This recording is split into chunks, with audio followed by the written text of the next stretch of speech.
Hello friends, मैं आज अपनी यात्रा शुरू कर रही हूँ काशी में स्थित 12 ज्योतिर्लिंग के दर्शन से। और इस वीडियो में आपको एग्जैक्ट लोकेशन बताऊंगी कि कैसे गलियों में स्थित हम इन मंदिरों के दर्शन कर सकते हैं। काशी के कोतवाल काल भैरव बाबा से अर्जी लगाकर हमने अपनी यात्रा शुरू की। आप बनारस के किसी भी कोने में रहते हैं तो काल भैरव पहुंचना बहुत ही आसान है। तो काशी में यहाँ पर भैरवनाथ मंदिर का दर्शन कर लिया हमने। मोबाइल ले जाना अलाउ नहीं था, बाहर निकल चुकी हूँ। अब इन्हीं गलियों के बिल्कुल भैरवनाथ के पीछे से हम जाएंगे शंखा माता मंदिर, क्योंकि हमने अपनी पहला दर्शन वहाँ पर नागेश्वर महादेव का किया है। तो ऐसे इन ज्योतिर्लिंगों का दर्शन करने का कोई निश्चित क्रम नहीं है। हर एक मोड़ पर दीवारों पर इस तरीके से तीर बने हुए हैं, तो आप संठा मंदिर बहुत ही आसानी से पहुंच सकते हैं। मंदिर के पास से देखिए ये मंदिर है संठा माता जी का, और हम यहाँ से सामने गली से निकल रहे हैं। तो बिल्कुल यहाँ पर मैं निकल चुकी हूँ और पहला जो टर्न आएगा तो राइट साइड हमें टर्न लेना है। तो देखिए राइट साइड हमने टर्न लिया। अब बिल्कुल ये सामने दीवार पर आप देख सकते हैं नागेश्वर महादेव मंदिर है। तो यहाँ पर अगर मंदिर बंद है तो हमने तो मंदिर खुलवा लिया था, तो अगर बंद रहता है ना तो आप नीचे यहाँ पर देख सकते हैं एक झरोखा है, वहाँ से भी बाबा का दर्शन कर सकते हैं।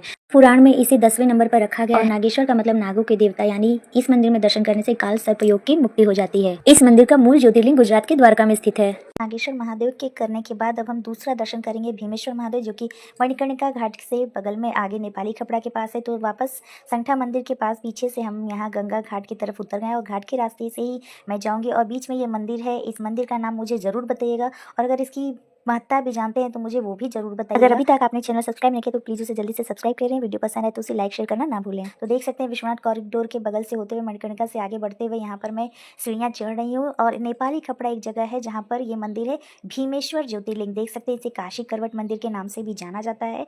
और इस मंदिर के बारे में मान्यता है कि यहाँ पर जो शिवलिंग है वह स्वयं भू है, यानी भूगर्भ से स्वयं से ये निकले हुए हैं। किस लोगों ने यहाँ पर दर्शन किया मुझे जरूर बताइएगा। पुराण में इसे 6ठे नंबर पर रखा गया है और इस मंदिर का मूल रूप महाराष्ट्र के पुणे जिले में सह्याद्री पर्वतमाला के बीच घने जंगलों में है। यह ज्योतिर्लिंग गर्भगृह में लगभग 30 फीट नीचे है। ऊपर से हम जाली के माध्यम से ही इन्हें दर्शन कर सकते हैं, और जो भी माला फूल प्रसाद चढ़ाना है हम बाहर ही रख सकते हैं। मैं जा रही हूँ तीसरे दर्शन के लिए, जो कि है काशी विश्वनाथ ज्योतिर्लिंग। जी हाँ, और विश्वनाथ जी पहुँचना बहुत ही आसान है। आप बनारस में कहीं भी हो आप यहाँ आसानी से पहुँच सकते हैं।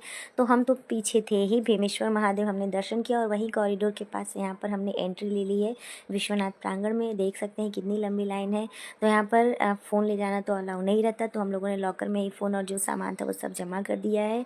और लगभग 1.5 से 2 घंटे बाद यहाँ पर दर्शन करके हम निकल चुके हैं। यह ज्योतिर्लिंग अपने मूल रूप में ही यहाँ पर विराजमान है, और विश्वनाथ जी का दर्शन कर कर तब मोक्ष की प्राप्ति होती है, ऐसा माना जाता है। पुराण में इसे 8वें नंबर पर रखा गया है।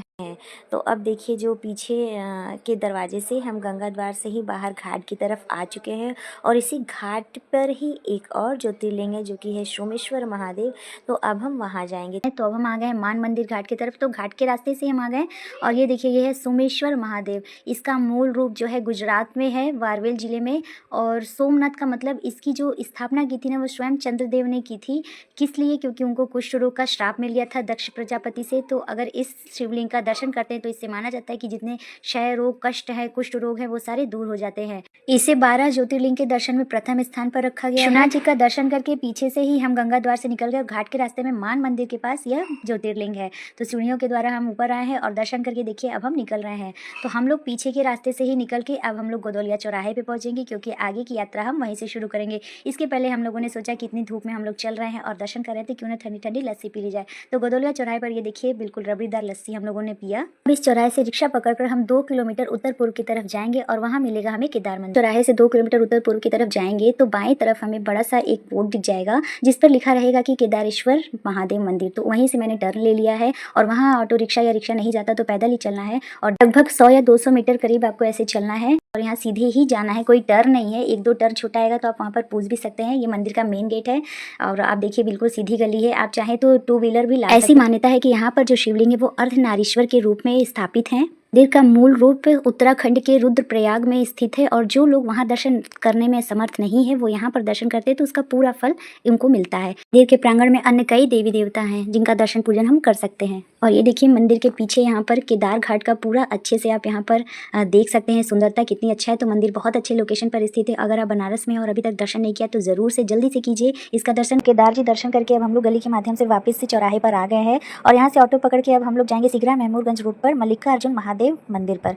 तो सिगरा पर महमूदगंज रोड पे बिल्कुल यहाँ पर चौराहे पे कोई भी ऑटो वाला छोड़ देगा, और देखिए यहाँ पर मंदिर का बोर्ड दिख गया है। और 84 सीढ़ियाँ हैं। मान्यता है कि 84 लाख योनियों को पार कर देती है ये सीढ़ियाँ। जब आप चढ़ते हैं तो आधा सीढ़ी हम लोग चढ़ चुके हैं, और मंदिर जो है चढ़ना बंद है, तो आधी सीढ़ियाँ अब जो मंदिर के ऊपर जाएंगे ना तो वहाँ से फिर चढ़ेंगे। और मंदिर देखिए कितना बड़ा है, काफ़ी ऊंचाई पर ये स्थित है। इससे ये कहना गलत नहीं होगा कि बनारस के सबसे ऊंचे मंदिरों में से एक है। इस मंदिर का मूल रूप आंध्र प्रदेश के श्री शैल पर्वत पर स्थित है और मंदिर के प्रांगण में एक कुआं है। कहा जाता है कि यहाँ के ऋषियों ने तप करके एक भूमिगत जल स्रोत प्रकट किया था और इसी के जल से बाबा का जलाभिषेक किया जाता है। मंदिर के गर्भगृह के नीचे एक सुरंग भी है और कहा जाता है कि यहाँ पर बाबा काशी विश्वनाथ विश्राम करते हैं। और मंदिर के प्रांगण में काली माता का एक प्रतिमा भी है और माना जाता है कि जो तुतलाते हैं या जो साफ नहीं बोल पाते वो लोग यहाँ पर आते हैं, दर्शन करते हैं और काली माँ को चांदी का जीप चढ़ाते हैं, जिससे उनके कष्ट दूर हो जाते हैं। 2 बजे से 4:30 बजे तक यह मंदिर बंद रहता है। उसके बाद हम लोगों ने दर्शन पूजन किया। तो ऑटो रिक्शा पकड़कर अब हम पहुँच गए हैं कामाख्या पर स्थित कामाख्या मंदिर। बहुत ही प्रसिद्ध मंदिर है और यहाँ पर आप आसानी से आ सकते हैं। जो हमारा अगला ज्योतिर्लिंग है वो इसी मंदिर के प्रांगण में स्थित है, जो कि है घृष्मेश्वर या घुष्मेश्वर। इसका मूल रूप महाराष्ट्र के एलोरा गुफा के समीप। मंदिर में प्रवेश करते ही सामने कामाख्या देवी की प्रतिमा है और वहीं से हम दाहिने साइड टर्न लेंगे तो यहाँ पर देखिए ये घृष्मेश्वर ज्योतिर्लिंग है। तो यहाँ पर हम लोग दर्शन पूजन कर रहे हैं और जो भी आपको बेलपत्र वगैरह चढ़ाना है आप यहीं से चढ़ा सकते हैं। कभी कभी ये मंदिर खुला भी रहता है तो आप अंदर जाकर भी गर्भगृह में इनका पूजन कर सकते हैं। और यहाँ पर देखिए कई सारे शिवलिंग है। तो यहाँ पर ये जो बीच वाला है वही है घृष्मेश्वर शिवलिंग। पुराणों में इसे अंतिम नंबर पर रखा गया है और मंदिर के प्रांगण में ये धनंजय कूप है। इस प्रसिद्ध मंदिर के बारे में अगर आप और कुछ जानते हैं तो मुझे ज़रूर बताइएगा। सामने जहाँ पर आप देख रहे हैं लास्ट बिल्डिंग वहाँ है घृष्मेश्वर महादेव, जो कि हम दर्शन कर चुके हैं। और नेक्स्ट यहीं पे देखिए बिल्कुल जस्ट वॉकिंग डिस्टेंस पे बैजनाथ महादेव ज्योतिर्लिंग है। बैजनाथ था इस पूरे मोहल्ले का नाम, इस ज्योतिर्लिंग के वजह से बैजनाथा ही पड़ गया और बैजनाथेश्वर महादेव ये ज्योतिर्लिंग है। इस ज्योतिर्लिंग का मूल रूप झारखंड के देवघर जिले में स्थित है और ऐसी मान्यता है कि यहाँ का जो ज्योतिर्लिंग है वह स्वयंभू है। यदि आप 12 ज्योतिर्लिंगों का दर्शन नहीं कर पाते हैं तो यहीं के दर्शन से आपको पूरे पुण्य फल की प्राप्ति होगी। और आप देख सकते हैं कितना सुंदर ये मंदिर सजा हुआ है। शाम 4 बजे के बाद यहाँ पर जल अर्पण करना या कुछ फूल पत्र चढ़ाना मना है, क्योंकि कितना सुंदर सजा है। देखिए मैं पास से दिखा रही हूँ। तो यहाँ पर दर्शन पूजन करने से सावन के महीने में तो काफ़ी भीड़ रहता है। और नीचे देखिए कमल के फूलों की कितनी सुंदर सजावट हुई है, मन मोहने वाली। हम लोगों ने ये दर्शन एक ही दिन में किया है सारे ज्योतिर्लिंग का। और चूँकि एक ही दिन में किया है इसलिए हम लोगों ने अनाज ग्रहण नहीं किया था, पर ज़रूरी नहीं है कि आप भी ऐसा करें। जैसी जितनी शक्ति हो वैसी उतनी भक्ति होनी चाहिए। और ईश्वर से दर्शन करके अब हम लोग ऑटो पकड़ के लक्सा पे जा रहे हैं लक्ष्मी कुंड मंदिर के पास। और ये चौराहा है, सभी इसे जानते होंगे तो ज़रूर इसका नाम बताइएगा। और यहाँ पर देख लीजिए लक्ष्मी कुंड के पास पीछे राम कुंड जाना है, वहाँ पर हमें मिलेगा रामेश्वर मंदिर। तो ये एक प्रसिद्ध अखाड़ा है और उसी अखाड़े के प्रांगण में ये मंदिर है रामेश्वर नाथ महादेव मंदिर। तो पीछे राम कुंड भी है, मैं अभी आपको दिखाऊंगी। तो अब हम लोग मंदिर में प्रवेश कर रहे हैं और यहाँ पर देखिए कुंड बना हुआ है। इसको मतलब ये इस कुंड में पीछे से जाना था उतर के, तो मैं गई नहीं वहाँ पर। तो मैं यहाँ पर जाली बंद है, यहीं से मैं देख के वीडियो ले रही हूँ आपको दिखाने के लिए। और बीच में जो छोटा सा एक मंदिर है ना, तो इसे राम झूला या राम मंदिर भी कहते हैं।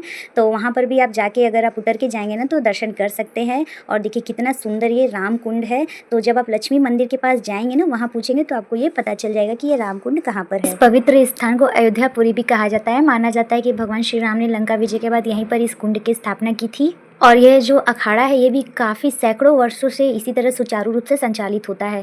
तो मंदिर काफ़ी प्राचीन है और बहुत ही मनमोहक है। मंदिर के दर्शन करने के बाद ऑटो पकड़ के गदौलिया चौराहे पर आ गए। ये देख सकते हैं रोपवे का स्टेशन यहाँ पर अभी बन रहा है और ये गिरजाघर चौराहा है।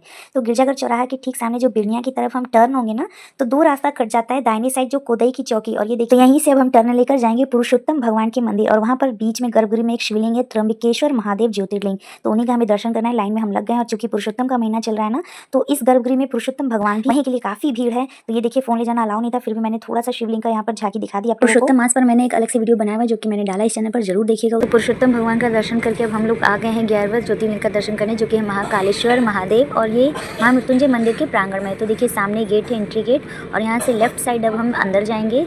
और अंदर जाने के बाद ठीक सामने देखिए गणेश जी हैं, गणपति बप्पा, ये है गणेश जी भगवान। और यहाँ से अब हम जो दाहिने साइड देखिए ऊपर यहाँ पे ऊपर चढ़ेंगे और ठीक यहाँ पे लास्ट वाले जो गर्भगृह है वो है महाकालेश्वर ज्योतिर्लिंग। तो इनका भी दर्शन पूजन हमने कर लिया और ये हमने 11वें नंबर पर रखा है। एक और ज्योतिर्लिंग का दर्शन करना है अभी, जो कि मैं कल बताऊंगी कि कहाँ पे हमने लास्ट दर्शन किया।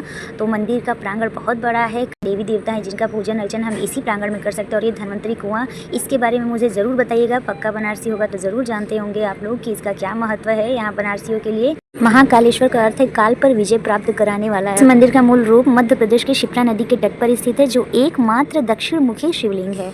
महाकालेश्वर ज्योतिर्लिंग का दर्शन करके अब हम जा रहे हैं मछुदरी कोयला बाजार ओमकारेश्वर महादेव का दर्शन करने।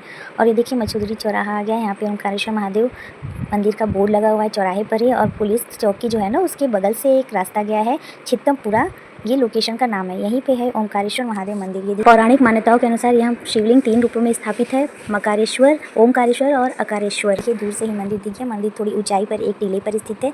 आगे कुछ सीढ़ियाँ भी हैं जो हमें चढ़कर जाना होगा। तो यहाँ पर देखिए मंदिर का यहाँ पर 12 ज्योतिर्लिंग में नाम है और यहाँ पर अब हम सीढ़ियाँ चढ़ने जा रहे हैं। इस मंदिर का मूल ज्योतिर्लिंग मध्य प्रदेश के मंधाता द्वीप के पास है और कहा जाता है कि ये द्वीप पूरा का पूरा ओम के आकार में है। यह मंदिर अनोखा इसलिए क्योंकि जस्ट बगल में यहाँ पर कब्रिस्तान है और यहाँ पर शिवलिंग देखिए कितना सुंदर और मनोहर शिवलिंग है। अभी मैं इस मंदिर के चारों तरफ आपको दिखाऊंगी। ये देखिए मंदिर यहाँ पर ऊंचाई पर स्थित है और जस्ट पीछे यहाँ बगल में देखिए कब्रिस्तान है। तो आज मेरे ये ज्योतिर्लिंग का दर्शन पूरा हुआ और वीडियो पसंद है तो लाइक शेयर कमेंट करना ना भूलें और मुझे ज़रूर बताएं कि आपको मेरी यात्रा कैसी लगी।